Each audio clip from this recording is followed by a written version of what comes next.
టమాటా, పండు మిర్చి రోటి పచ్చడి చేయడానికి బాండీలో కొద్దిగా ఆయిల్ వేసి, ఆయిల్ కాగాక పండు మిర్చిని వేయించుకొని తీసి ప్లేట్‌లో పెట్టుకోవాలి. అదే బాండీలో టమాటాలు వేయించాలి. మూత పెట్టి మగ్గించుకోవాలి.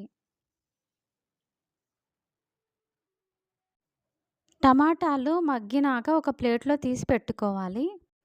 పెనం మీద దోసకాయ విత్తనాలు కొన్ని తీసుకొని లో ఫ్లేమ్‌లో వేయించుకోవాలి.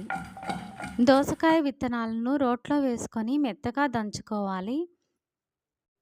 తరువాత వేయించిన పండు మిరపకాయలను మెత్తగా దంచుకోవాలి. రుచికి సరిపడా రాళ్ళ ఉప్పు వేసి దంచుకోవాలి.